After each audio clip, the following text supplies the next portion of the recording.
તમે ભૂલી ગયા છો? હા હવે તો ભૂલી જ ગયેલા. તમને ખબર નથી ગામમાં સફરમાં બહેનોની મુલાકાત લેવા જવાનું છે? તેમની આર્યનની કોળી એટલે ધનુરની રસ્સી અને મમતા દિવસ અંગેની જાણકારી આપવાની છે. હા, અને આપણે ન જઈએ તો મીટિંગમાં મોટા બેન આગળ આપણું તો આવી જ બને. હા ચાલો બેનો. ઓહો, આ કેસરી સાડી વાળી બહેનો મારી ઘરવાળીના કામ કરવા આવી ગયો. જગાભાઈ, તમારી ઘરવાળી ક્યાં ગઈ? એનું શું કામ છે? અરે બોલાવો તો ખરા. અરે સંભળાય છે બહાર આપને. શું છે? કાનો કામ પાડે છે? આ મેડમ તમારા કામ કરવા આવ્યો છે. અરે શું છે? તમારી બાળકીની હાલત તો જુઓ.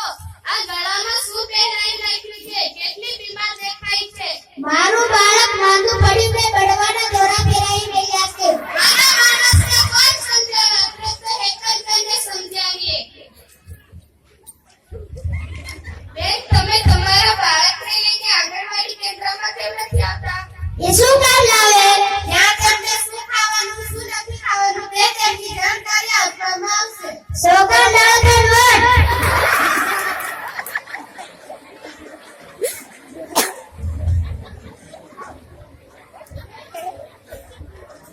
જુઓ હેતલબેન, તમારી બાળકીની દશા તો જુઓ, કેટલી ખરાબ દેખાય છે.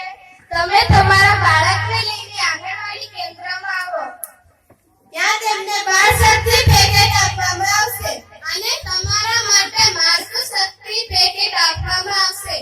તેમજ આર્યનની ગોળી, મમતા દિવસ અંગેની પૌષ્ટિક આહાર વિશેની માહિતી આપવામાં આવશે. તો જ તમે અને તમારું બાળક તંદુરસ્ત રહેશો. હા બેન, હું આવીશ.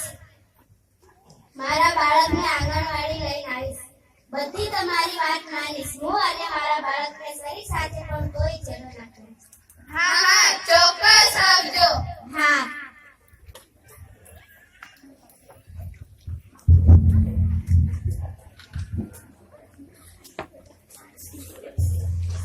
હું રાણપુર તાલુકાના શ્રી ડીપીઓબેન તમામ ગામની મહિલાઓને વિનંતી કરું છું કે તેઓ તમામ આંગણવાડી કેન્દ્રની મુલાકાત કરવા આવે.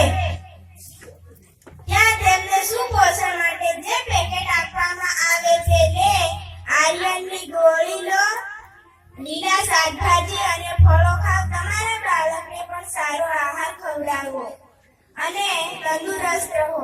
ગામને કુપોષણ મુક્ત બનાવો. આભાર.